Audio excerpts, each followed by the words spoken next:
Are all the bank failures just a coincidence, or were these orchestrated by masterminds to be one giant rug pull? How will these quick collapses affect you and the consumer? Rates already dipped this past week in the wake of the fallout and the big bank blunders, and mortgage demand is rising with even more volatility in the market. All of that plus luxury home sales plunge, and housing is still the biggest contributor to inflation. And is the DOJ going to toss the pocket listing lawsuit out of court? Join the heist as we delve into the hottest topics on This Week in Real Estate. Yay! What's up, everybody? Thank you guys for joining the show this week. I am Ray. Say hi, Dan. I don't know if you guys know, but for a little while, I write that little intro for Ray, and then we adjust it as we need to for Ray. And for a while, because we're busy getting the show going, it's been. I was trying to make it easier on him. I'm just not anymore. I'm just trying to put as much alliteration in there and as much, I started laughing during that one because I knew that was intentional, and I knew, I didn't even want to look at your face while I was reading it because I knew you would be over there grinning. What was it? The big bank blunders and thanks. Yeah, the big bank blunders. Yeah. That's funny. Well, thanks everybody for joining the show. We got a lot of news this week. It seems like right as we went off the air last week, everything started to collapse. Everything started to happen in the economy. Yeah. And so we're going to talk about today. Has that all shaken out? Some of you that may be following the news this morning are looking at the Swiss bank and what's happening over there. So we've got a shallow dive into that. It's going to be the first article that we cover today. And we're also going to talk about specifically what happened and how it happened, and if other banks are actually at risk, or if this is just a lot of hoopla from people on the YouTube. So speaking of YouTube, we are broadcasting live on YouTube. We're also on Facebook. Facebook, LinkedIn, and Clubhouse all at the same time. So if you're following along in Clubhouse, go up to the very top. There's a real estate networking club, the little greenhouse. Click that. Make sure you're following the greenhouse so that you can be alerted of other great rooms just like this one. And don't hesitate to follow us as the speakers. And if you have a question or want to raise your hand and actually be on the podcast, you're welcome to. You can also participate through YouTube on the YouTube comments. So you can comment. We could display your comment and talk about you or your comment. You could also do that on Facebook too, so everybody could see it. And there we go, right there on cue. Howard checking in from Israel. What's up, Howard? Thanks, man. Thanks for watching the show. Dan, why don't we? Viewers that makes the show worldwide. We span the globe globally, depending on which way you go to Ray and I. But yeah. I should mention we're also an actual podcast. So you can download this podcast, which the vast majority of our listeners participate that way. So thank you guys. And I am getting some DMs from people saying, hey, this is what I do when I watch your show. So I do appreciate that. So continue to reach out and let us know that you're actually watching the show. And if you could rate it, that would be even better. So if you are enjoying the show, getting any value from it at all, please rate it for us. And Dan, let's talk about these banks collapsing. What in the world is going on? All right, first up today, we are diving in to Silicon Valley Bank. So a popular institution among venture capitalists and proptech firms was shut down by California regulators on Friday. The bank's collapse preceded the depositors pulling out their money, in some cases at the behest of the prominent Silicon Valley figures like Peter Thiel, ultimately creating a run on the bank. The FDIC seized its assets shortly thereafter. Silicon Valley Bank had been a big with investor and proptech. Why can't I do that whole intro that we do, but I can't say prop tech companies? Silicon Valley Bank had been big with investor and prop tech companies and had relationships with high profile firms such as Opendoor, Airbnb, Roofstock, and Tomo. The bank invested in Opendoor and Airbnb, among others, in this space, and was credited by investor Keith Rabus for the early success of Opendoor. However, the iBuyer is largely insulated from this last week's uncertainty, reporting less than 1% of Opendoor's cash and cash equivalents were held in the bank, with 98% held at the nation's 4 largest banks. The article on Inman goes on to mention that the bank's total assets at the end of 2022 and total deposits were about $209 billion and $175 billion, respectively. The see insured depositors full access to their insured deposits no later than Monday morning, which was this last Monday, March 13th. And they pledged to pay uninsured debtors and advance dividend within the next week. The full extent of the collapse is yet to be known. This article is from the end of last week, so this is right when this was new news. The failure of Silicon Valley Bank is not expected to create a borrower domino effect, which we know today did a little bit. But some observers predict immediate fallout for the technology workforce. Entrepreneur Brad Hargraves suggested on Twitter that the bank's failure would make it impossible for companies to pay staffers, which would lead to mass layoffs. Billionaire hedge fund investor Bill Ackman called for the federal government to bail out the bank, given its importance to companies backed by venture capital firms. Okay. That was a lot. In short, I mean, I have a brief summary of what actually happened and why this happened. And then I have a different summary that's different from what Ray's going to say. Yeah, Dan's got another take on this. I'm going to make some of you guys moderators in the clubhouse so you can help bring people up. What's up, Olivier? Thanks for joining us. And if you are there, raise your hand. I'm trying to monitor Clubhouse, and I usually hit the comments because those pop up as notifications, but it's harder to see hand raised. So just keep your hand raised. We'll try to get to you. Yeah, if you got any comments, feel free to drop them in there, and also you can share the room on Clubhouse. All right, so here's the deal. Salt Lakers say on purpose. The bank collapse was on purpose? Huh. I don't know. Okay, so here's what happened. SVB set themselves up as a bank for venture capitalists, right? For VC firms and startups. Normally, people put money into the bank and it's insured up to $250,000 according to the FDIC. So most banks have around 80% of depositors that are insured, but there's still around 20 to 25% of those that have more money than that in the bank. This bank grew from 61 billion in deposits to 190 billion in deposits. So suddenly they had all of this extra money. What they didn't check was, I guess, how many of those people had over 250,000 at the bank, which was around 90% of those people. A lot of people. So they had all this money sitting in the bank. They're like, what do we do with it? Well, let's buy something secure. So let's get these long 10-year mortgage-backed securities bonds. And when did they buy yielding? They bought them when interest rates were super low. Oh, yeah. When interest rates were high.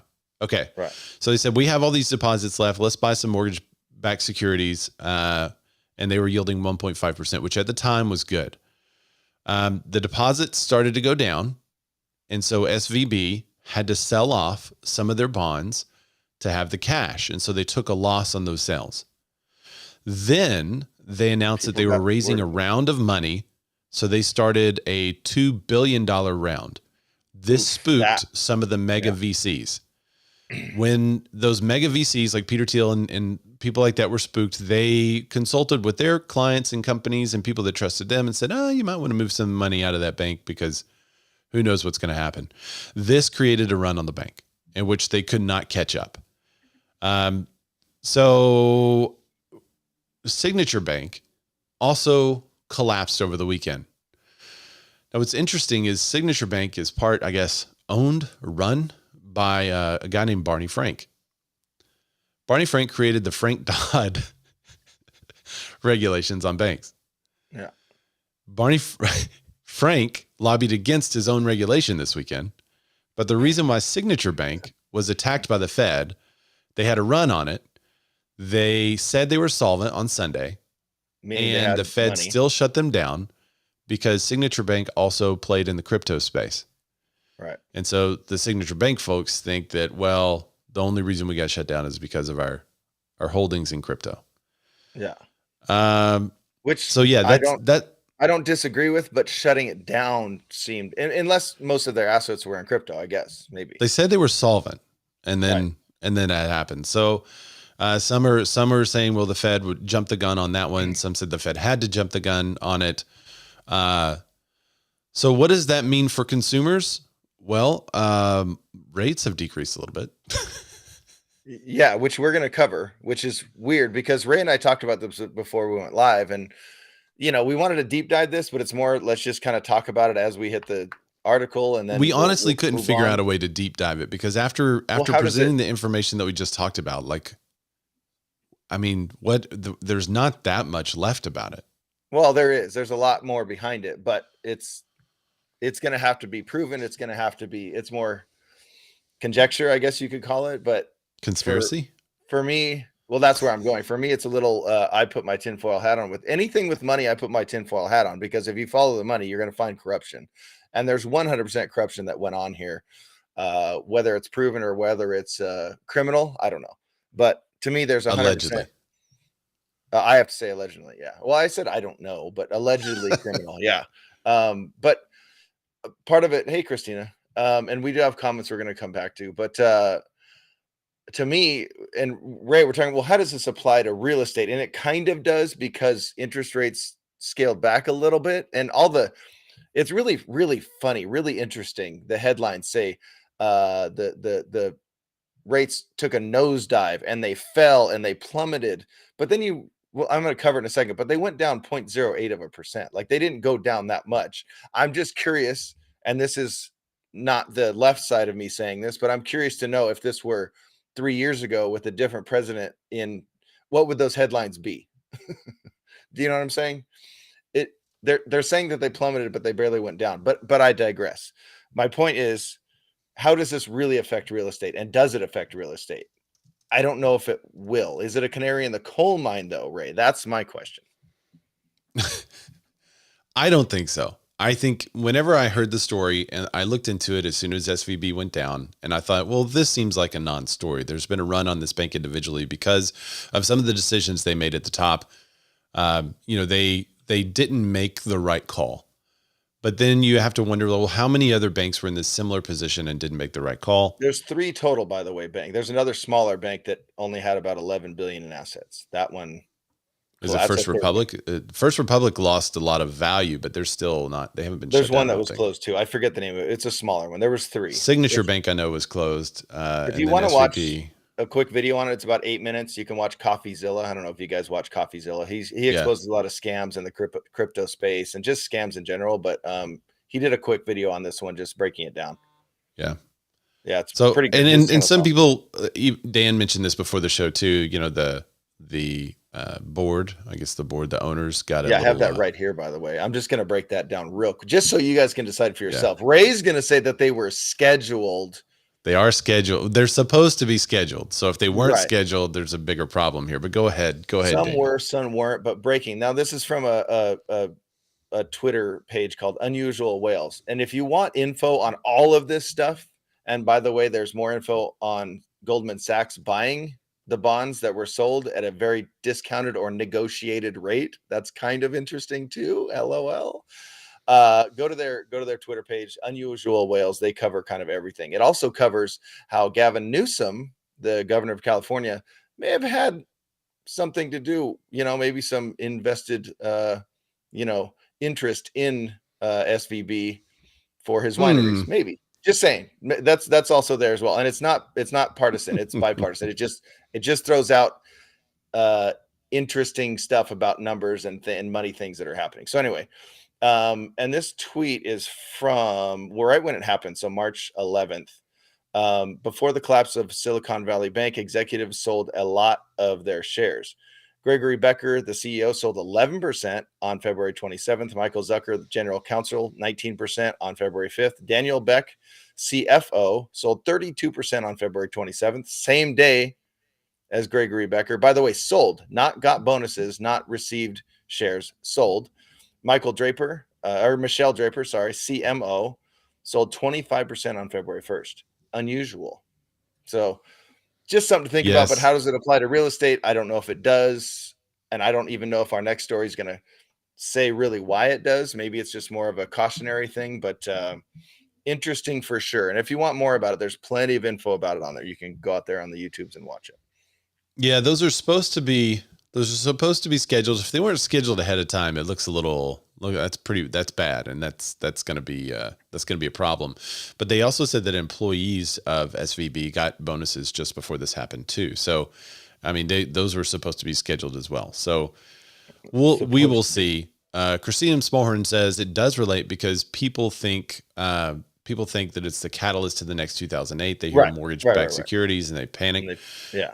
So yes, to the extent that it relates, I think it's a mentality. I don't think it's an actual thing that is tying all of them together personally. But also remember, real estate didn't crash in 2008 because of big banks. That was part of it, right? That when housing started to crash, which was first? Was it housing started to crash, then the banks? Because remember, there was the big Bernie Madoff scam that happened, and that all crashed right around the same time. I mean, that was, so it wasn't housing that caused, or the banks that caused housing to fail. The bad loans from that buyers were allowed to take out caused that. Yeah, secondary loans.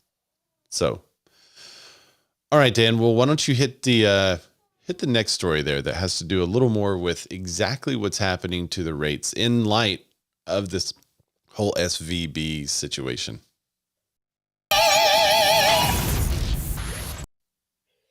So yeah, for sure. If you have more on it, keep commenting, and you can put it there in Clubhouse, or you can come up and speak because we want to hear more about it. It is interesting.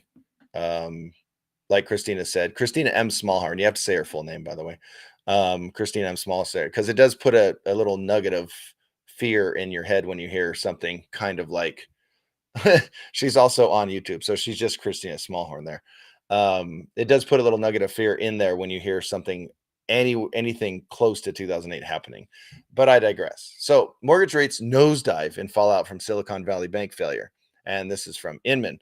Mortgage rates were headed sharply lower Monday as financial markets reacted to the failure of Silicon Valley Bank, with forecasters predicting that the Federal Reserve will ease up on rate hikes aimed at curbing inflation.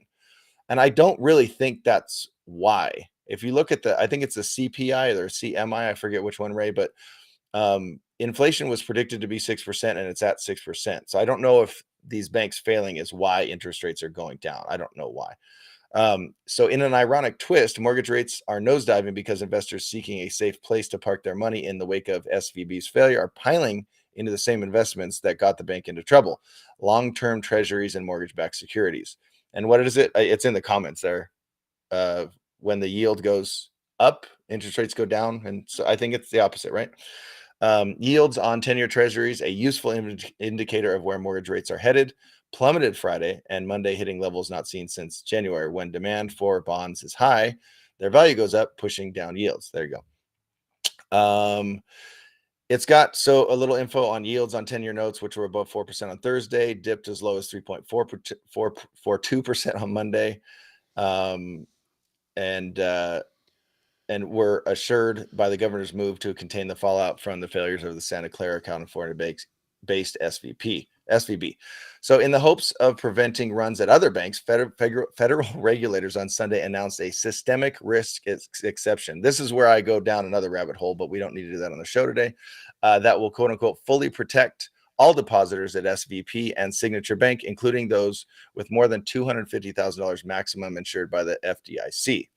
So that's kind of good, right? President Joe Biden nevertheless promised Monday that no losses will be borne by the taxpayers. Instead, the money will come from fees that banks pay into the deposit insurance fund. So Ray, no money will be from taxpayers. It'll just be from consumers as those fees are passed on to us. Yeah, because consumers and taxpayers are different people. Wait, but does this really say that interest rates went down because the banks collapsed? I mean, well, people are putting their money in safer. They're trying to find safer things, right? Yeah. But that, it's not just regular consumers and investors. Builders have also shown some worry about this.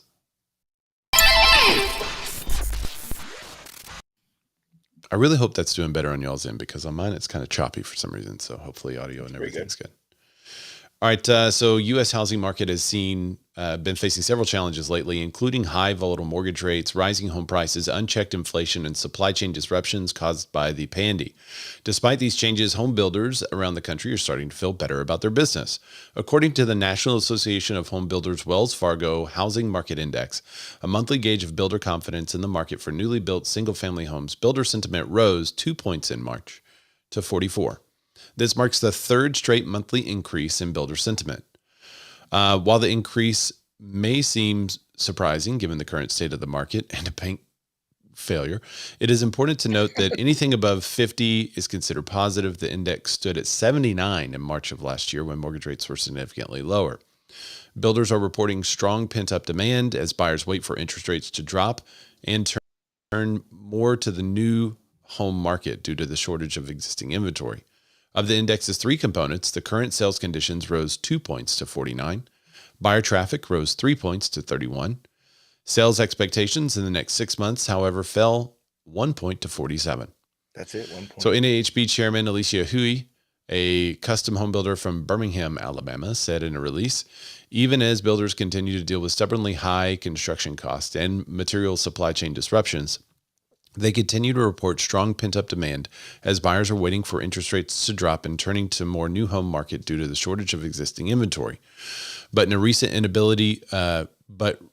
recent instability, concerns in the banking system and volatility of interest rates, builders are highly uncertain about the near and medium-term outlook.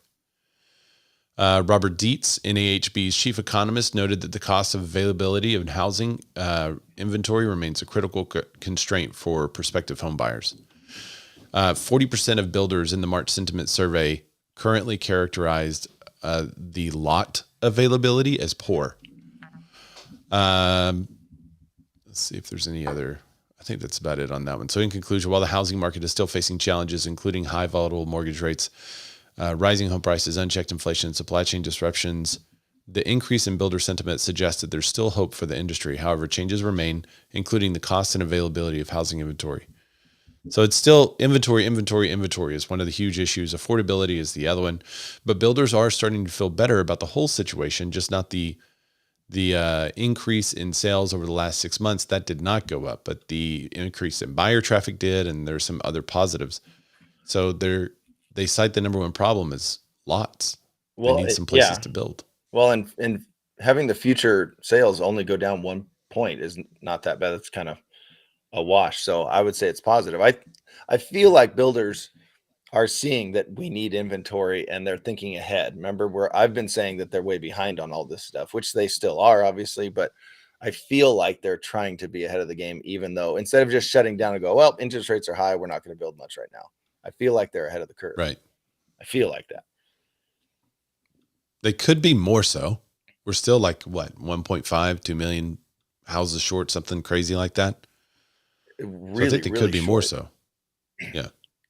I'm curious though, Ray, even with all this going on, what is mortgage demand doing?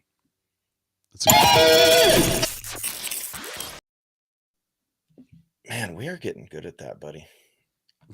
This is from CNBC. So demand for mortgages increased for the second straight week, despite some volatility in mortgage rates.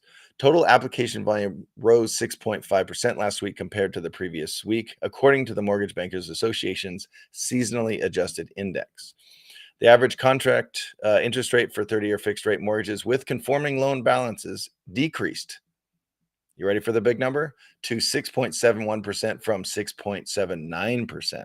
A huge nosedive with all these titles.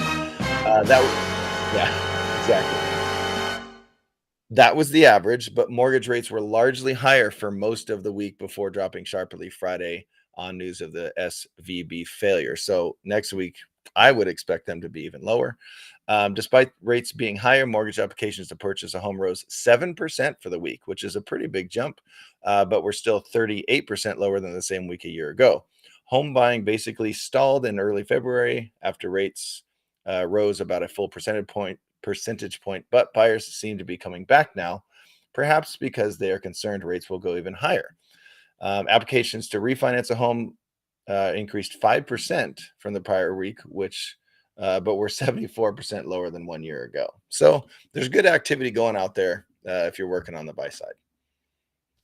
Yeah, and it doesn't seem like it's I think a lot of the changes that we've experienced so far in the builder sentiment and also in this latest report tells us that there's a lot of seasonality built into these numbers too, because I feel like this is just kind of what normally happens is that around this time of year, you see an increase in buyer traffic and mortgage applications. So I would expect that to happen. Now, I do feel like we're a couple of weeks behind locally. I was We're telling this still to my not team the other day. normalized yet, fully normalized. Yeah. We're still behind the curve that was set on by the Rona. We're still behind that curve a little bit, but we're closer. I need to see some reports on inventory increasing in the next 2 weeks to be like, yeah, we're pretty much on track. We're just a couple of weeks behind like the regular. Yeah, there you go. But what is kind of amazing is what's going on in the luxury market. So if you've been wanting that gigantic house, here may be your opportunity. According to Redfin, a real estate brokerage, sales of luxury homes have dropped by 45% during the 3 months ending in January 31st. Compared with the same period the previous year, Miami saw sales drop 69%, followed by Nassau County, Suffolk County region, and New York's Long Island. That was down nearly 63%. Some of the priciest California markets also saw significant drops in sales because they experienced the big pandy sales.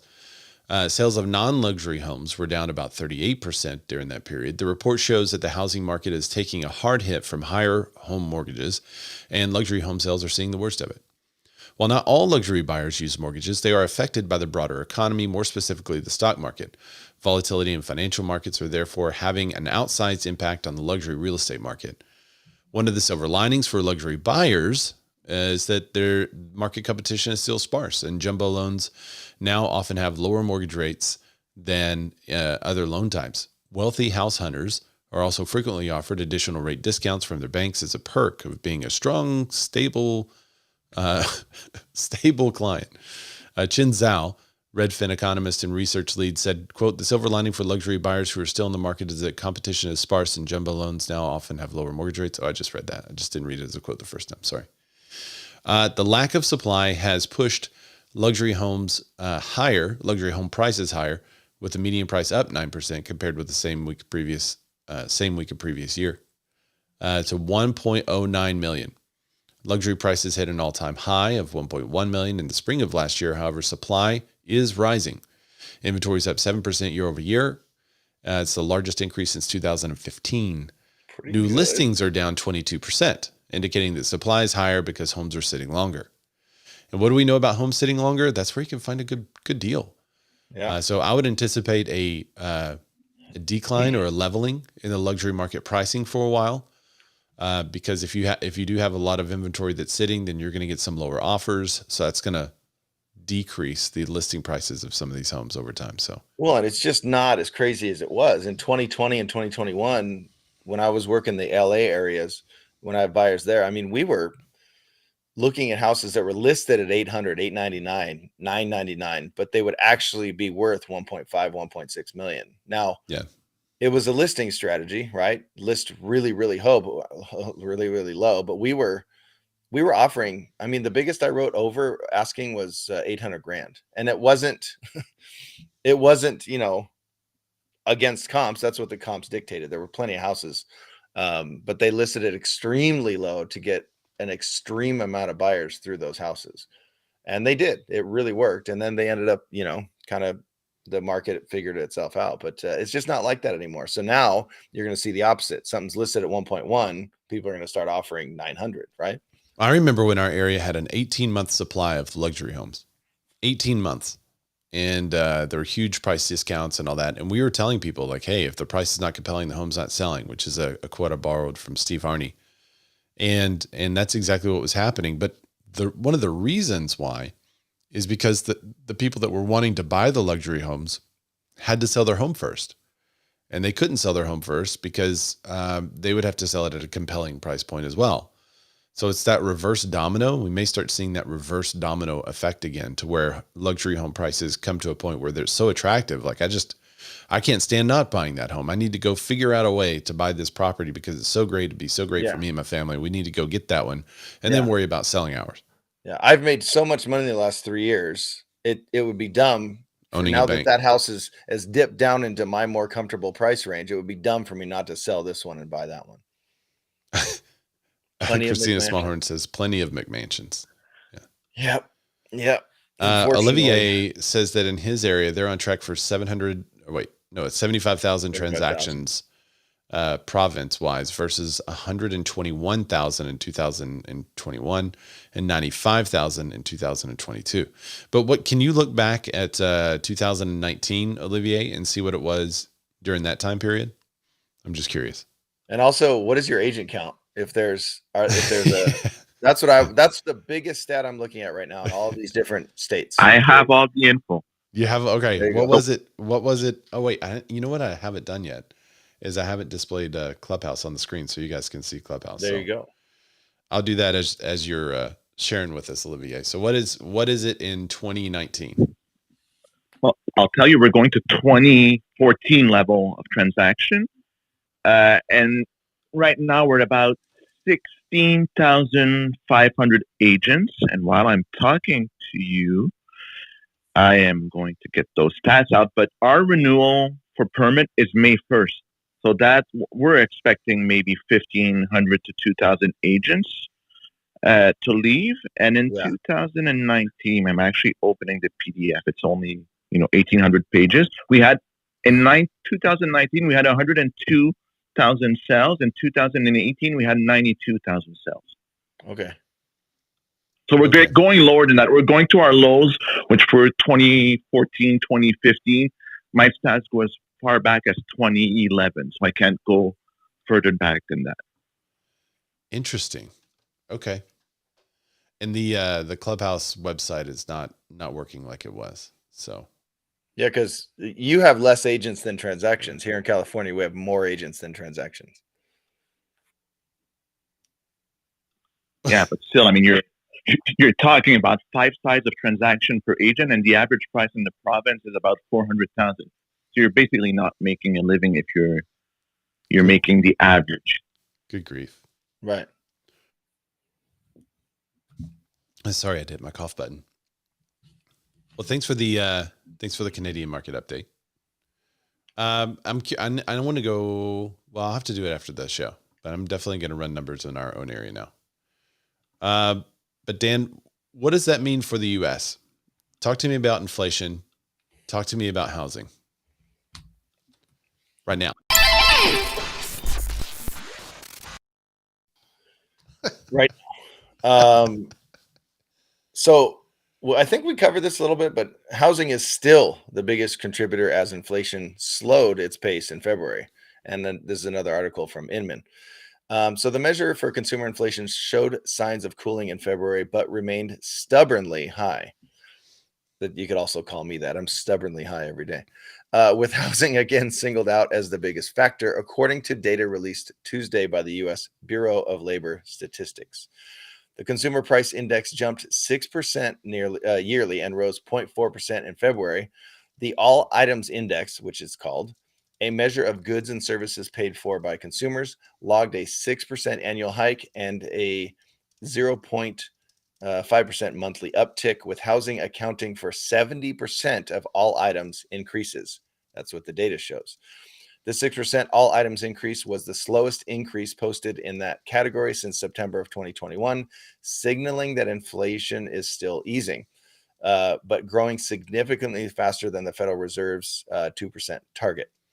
An inflation report like February's would usually have meant that more interest rate increases were sure to follow, but this week's failures of SVB and Signature Bank may change that, said Bright MLS's chief economist Lisa Sturdivant. I don't know if you guys know who she is, and I don't know if you guys like her or not, but she has a quote. She says, before this week's bank failures and growing risks in the banking sector, the February inflation report would have meant that it was all but certain that the Federal Reserve would continue to raise rates. And she goes on to say, but the recent failures of SVB and Signature Bank have complicated the picture. I like that it's complicated the picture. Things have gotten complicated, Ray. Things are getting complicated before they get serious, right? Right. They're complicated. No, I think what I think is going to be, so the Fed meets the 21st, 22nd of March. Yeah, coming up. And it's like all eyes on them. What are they going to do? CNBC says that they don't expect them to raise rates anymore, that they think that they're not going to also decrease rates. They're just going to hold on to them in light of what's happening with the banking in the country. They're going to try to give some stability there. I don't know. We will see. All right, so we're gonna I'm gonna go quickly through this next story, but there's a Keller Williams lawsuit that's been thrown out of court and put back into arbitration. So the John Davis lawsuit against Keller Williams, you might know we covered this. Gosh, it was months and months ago. I want to say before the beginning of the new year. Yeah. All right. So Keller Williams CEO and founder Gary Keller has successfully had a lawsuit against him and the company brought by former CEO John Davis, handled through arbitration instead of a public trial. Federal District Court, Fort Worth, Texas, granted a motion to compel arbitration in Davis's case, filed under Keller Williams. So they're compelling the arbitration, and they're basically putting the court case on hold pending the results of the arbitration. So in the fall, Davis filed a lawsuit to restore his reputation after sexual misconduct allegations against him surfaced earlier in 2022, and to recover $300 million in damages. The complaint also names Igna Dow, the CEO of multiple Keller Williams offices, who lodged the allegations against Davis as a defendant. Davis alleges he resigned from KW because the disagreement with Keller over a business strategy that he believed would bring less income to Keller Williams offices, and that Keller and the team responded by smearing him and withholding Dow's allegations from him, even when he negotiated the sale of KW market centers in regions after his resignation, resulting in tens of millions of financial losses. Oof. Yeah. I mean, I'm not going to go too deep into it, but the Davis team said that Keller Williams can't hide from the truth. The truth will come out. Let's see, what's the other quote? And then I'll give you KW's response to it. The team filed their own motion to compel arbitration in Davis's case, arguing that Davis signed numerous agreements, quote unquote, with the defendants, including arbitration clauses. Davis argued the arbitration agreement is unconscionable because it's designed to prevent franchise owners from suing and therefore keeping Keller Williams' alleged wrongdoings out from coming to light. The filing alleged that Keller runs Keller Williams, quote, this is the quote that shots fired here. Gary Keller runs Keller Williams, quote, similar to a criminal enterprise whereby investments and interest are taken or devalued through unlawful tactics, whether through improper reduction of market caps or other means, because of Gary Keller's greed. Oh, yeah, that's the shots fired quote of the day. In a reply to Davis's filings, the attorneys did not address the allegations, but rather argued that Davis positioned that arbitration agreement is unconscionable is, quote, unsupported. That's about all they said. There you go. Not supported. It's just not supported. We're not going to support it. So there you go. But couldn't they then, like, can't Gary now say, like, hey, you can't call me a criminal enterprise. Now I'm going to sue you for defamation. Like, this is just going to be an unending thing between them, I feel like. Yeah, like why are they so mad? I mean, Keller's been writing a lot of big checks lately. Let's just put that out there. So maybe he'll write another big check during the arbitration that is more than $300 million, just to keep the guy quiet and everything to go away. So if we never hear from him again, then we know what happened. But how is he going to do that if Keller Williams sales are dipping, Ray? That's a good point. Yes, in fact, Keller Williams sales are dipping. But before I get to that, Melissa says, I love Lisa's updates from Bright MLS. She gets weekly. She always has something. And then Christina Smallhorn from YouTube, thank you for the comment. She says, the most affordable homes are still moving off the market super fast. And then Olivia agrees and says, clean and affordable are still flying off the shelves. So there you go. And Ray's trying to keep up with me as I bounce through comments in a really weird way, so he can't keep up. And then Salt Laker says Keller Skelter, which is good times right there. So Keller Williams sales dip in the U.S., but agent count takes a big leap overseas. So there you go, which is kind of surprising to me, but I'll get into it. So a souring real estate market dinged Keller Williams last year, sending transactions and sales volume down compared to 2021. Which kind of down for everyone, if I'm playing devil's advocate here, though the company did still manage to increase its agent count. So, because it did increase here in the States and also overseas, but that's pretty surprising to me. I kind of predicted with the market turning and being a little more difficult, I kind of predicted that smaller brokerages that are trying to take less from you, because Keller Williams takes an arm and a leg from you, and they call it market share or profit sharing, quote unquote. I'm surprised that their agent count is growing. Maybe they want stability. Maybe they view Keller Williams as a stable company that's going to be able to help them out. Anyway. Okay, so in the last 6 months, Gary's been writing a lot of checks, similar to Compass acquiring. This is what I've been told, allegedly. Yeah. Okay. Similar to Compass acquiring big teams and stuff like that. There's a lot of that going on. So if you are at KW, now it would be the time to renegotiate your current split. Yeah. Just get that shmoney, y'all. Yeah, we're not saying anything, but we're saying. We're not saying anything. We're just saying it. So also in 2022, the company's agents closed a total of, or let's see, sorry, I need to go back here. In total, Keller Williams agents inked 1.1 million transactions in 2022, according to an earnings report the company published on Monday. That's an 18.2% drop from the 1.3 million transactions Keller Williams reported having in 2021. Not that big of a drop with the market being the way it is.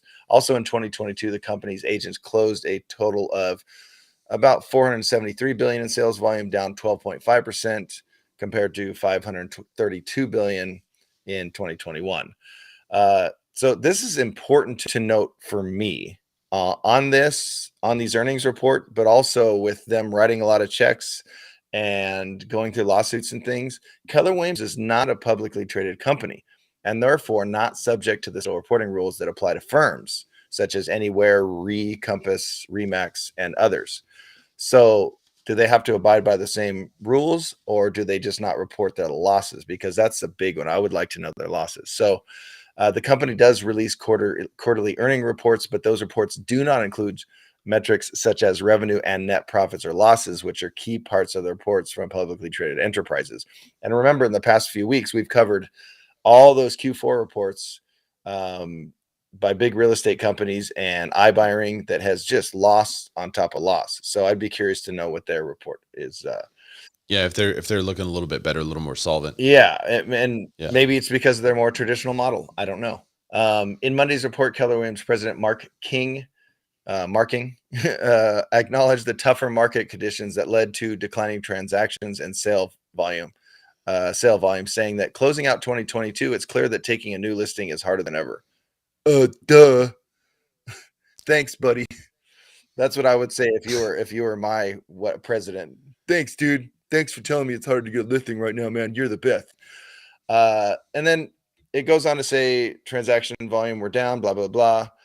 Keller Williams did end the year with 191,000 agents. How many of those are shadow agents, Ray? Remember that story? We don't know. The dead agents that are still on the rolls. Yeah, or ones that left the company, but they didn't report that they left. Remember, it was about a 30,000 agent thing. Remember that? Just so they can boast that we have the most agents in the world. Anyway, that's a 2% jump, the 191,000 compared to the end of 2021. And the vast majority of that growth happened overseas, where the company upped its agent count by more than 3,000. It goes on. There's much more on there. And I think this is from Inman. I don't remember what. Yeah. So there's lots of blah, blah after that. If you want more, you can go to Inman and get that one.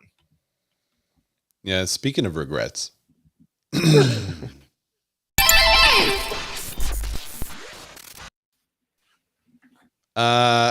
84% of recent first-time home sellers have regrets. Now, this article, these topics have been covered, I feel like, ad nauseum when it comes to buyer remorse. So many people have buyer's remorse after buying a house.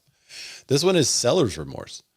So a recent Zillow survey found that 9 in 10 recent first-time home sellers feel they could have sold their homes for more money if they had done something different. So I just want to bring this up. This is a great tool for you real estate agents that are out there that are trying to convince your seller to do some stuff. And you're like, man, what could I point to say it's not just me? So the number one thing that they said that they should have had was a winning pricing strategy. If you price it competitively, you're going to be able to sell a lot quicker. Competitively priced listings, that find a buyer go under contract in 31 days, Zillow data found. Meanwhile, other homes may linger on the market for a median of 73 days. It speaks to the benefit of a lower pricing model. Ignoring curb appeal. This was number 2. So to increase the amount of money you get for your home, you may want to make investments that will improve first impressions. New flowers and shrubs, fresh coat of paint may help prospective buyers to see themselves living in the home. People want to be able to tour the homes from the comfort of their living room. So they said the online curb appeal makes a big difference. Good photos online. I'm not. I'm going to say it after the show, Ray. I'm Okay. keeping a comment to myself. Bad timing. Speaking of, a quarter of recent sellers felt that they got their timing wrong. Timing the real estate market is It's impossible. Yet timing the real estate market is not a good idea. Pendleton said. People who sold their homes and then rented with the expectation of home prices would come down are now finding that while prices are a bit lower, mortgage rates have skyrocketed. So that would, if you sold a home last year and are now in a rental waiting on prices to go down, they're just not going down. I mean, the initial list prices are not as high, perhaps, but home values are still going up, right? And you're still sitting in a rental. And they're still going up. Number 4. What did we have last week? I think 3.5%. They're still going up 3.5%, which is very normal, but still they're going up. Number 4 was ignoring repairs. About a quarter of recent first-time home sellers think they could have gotten a better price if they had paid more attention to home repairs. So then they say repairs, and then the article says, but some improvements may pay off more than others. There's a big difference in repair and improvement. So the common projects homeowners complete before listing their home include painting, carpet, cleaning, and landscaping. Those would be kind of repairs and maintenance, in my opinion, not improve. Granite countertops would be an improvement, right? That you may or may not get money back on the sale. If the paint is bad and they put new paint on, but if the paint is fine, but they put a fresh coat, like a lighter coat to make it more likable for buyers, brighten it up for buyers, maybe that's an improvement. But like grass and shrubs, that's kind of, I don't know. You should just kind of have that outside, to kind of, but maybe people don't dig that stuff. But yeah. Well, nowhere on this was any mention of people wishing they would have listed as a pocket. Yeah, it's not. I don't know if anyone has ever mentioned they want to list on this one. But before I go, let's give it. let's Matt Millarch is here, so he's Yay, Matt. Yeah, we can all say so. There's a lot going on. He likes to catch up, so he likes to catch up to all. But yeah, and Salt Lakers. I always forget which agent Salt Lakers is, but yes, you still have to pay a dead agent commission. Yeah, so yes, KW gets to boast that they have the most agents, but they still have to pay, and it's a smaller commission, but they still have to pay their dead agents. Yeah, I don't think their profit share is willable. Okay, anyway. I think that's part of the contract is that, yes, if you die, we're going to keep you on the payroll, but we'll still pay you. So anyway, and then Olivia's going to Vegas. Matt's going to meet him there. Matt's telling me don't do it. I think that's about the joke I'm going to make. I'm going to hold on to that. All right, good. If your agent knows what they're doing, off market can be best option. Oh, there we go. Let's go after Matt for that one. Okay. So that brings us back to the actual article. The DOJ is tossing pocket listing suit prevents competition with MLSs. And this is another one from Inman. So I'd love to get your opinions on this one. And Ray, I'm not checking what's it called? Clubhouse. I'm there. FYI. I got it. So the U.S. Department of Justice on Monday put its thumb on the scale in an antitrust lawsuit filed against the National Association of Realtors over a controversial policy. Is it controversial? To get more exposure for your listings over a controversial policy aimed at curbing pocket listings, arguing that a lower court's reasoning would improperly protect the NAR-affiliated multiple listing service system. Attorneys for the DOJ filed the amicus brief. Look that up if you don't know what that means. I did. They filed it in the U.S. Court of Appeals for the Ninth Circuit, which is currently weighing an appeal in a federal lawsuit filed by private listing service called Top Agent Network. Against NAR in May 2020. So TAN's target or top agent network's suit alleges that NAR and the San Francisco Association of Realtors violated a slew of antitrust and unfair competition laws for adopting the clear cooperation policy, because it's about them and not the consumer, right? It's not about the seller or the buyer. It's about your company. And the clear cooperation policy requires listing brokers to submit a listing to their MLS within 1 business day of marketing a property to the public. So just so you know, TAN, Top Agent Network, is another one of those off-market brokerages that doesn't want to use the MLS. They were founded in 2010, and the clear cooperation policy went into effect on March 1st, 2020, and then their lawsuit was May 2020. So the rule, clear cooperation policy, is meant to effectively end the practice of publicizing listings for days or weeks without making them universally available to other agents. Some MLSs have instituted hefty fines to enforce the policy, including SFAR, which is San Francisco Association of Realtors, which is where TAN is, I believe. So the DOJ's arguments boil down to this. The lower court should have considered the pocket listings policy's impact on the competition between listing services that agents and brokers pay for. Attorneys for the DOJ emphasized that the court should not automatically assume that any policy increasing visibility of properties to buyers is necessarily competitive. I'm going to read that again. You ready, Ray? I'm going to read that again. Attorneys for the DOJ emphasize that the court should not automatically assume that any policy increasing visibility, more visibility for your product that you're trying to sell, your home, right? To buyers is necessarily competitive, because that would mean that no new service could challenge the dominance of MLSs, who will inherently have more members and therefore offer more visibility than any service when it first launches. That makes no sense. So now let me play devil's advocate. I understand the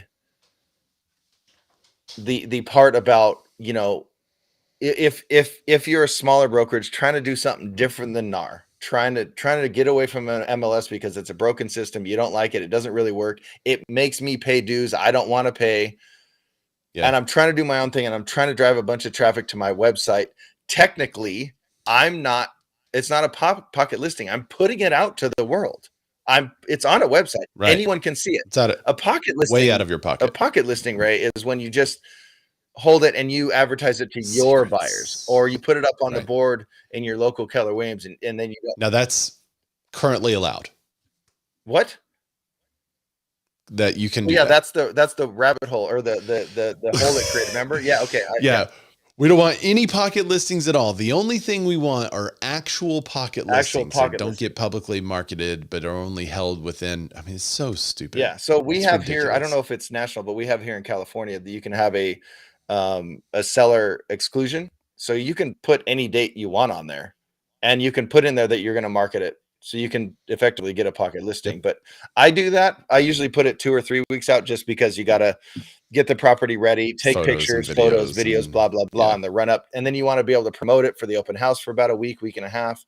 But it's not because I'm doing a pocket list. It still goes in the MLS. I'm just holding it. So the actual launch date is usually after I list it. But anyway, I just think it's really fun. So I get where they're coming from. But again, it's like, what was it, Rex, that's saying, well, now that Zillow has done that thing that they were made to do because they're a brokerage, they're killing our business. Well, you started a business on the back of a whale, you know. And I don't think Top Agent Network they started in 2010. They've been around for a minute. I think they're just trying to do something different, like PLS, pocket listing service, which was here in like the west side of LA. They were trying to do their own thing, and then they get shot down by this effectively. So I kind of understand it, but saying that increasing visibility through this rule is a bad thing. I don't understand that. We'll see if Sunday can last. Oh yeah, Sundays. Isn't that kind of the same thing? Spelled like the dessert, by the way. Is that how you spell a dessert? SUNDAE? Yeah. Oh, well, you learn something new every day.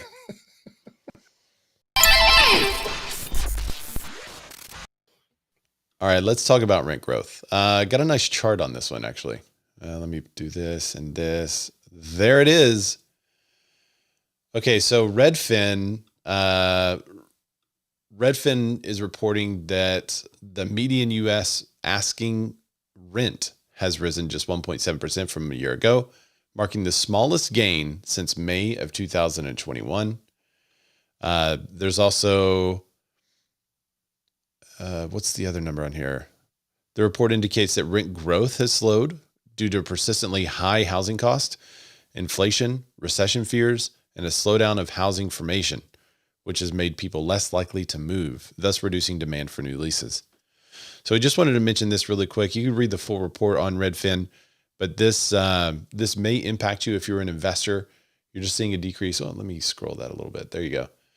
So you can see that the median asking for rent was $1,937 in February of this year. It's kind of matching February of last year, but you can see a spike in the middle that was up to $2,053. So rent growth has slowed. You can see the percentage of growth there. February of 2022, maybe it was March of 2022, saw the highest spike of 16 and 17% rent growth. And then now it's only 1.7. So, but again, this is rent growth.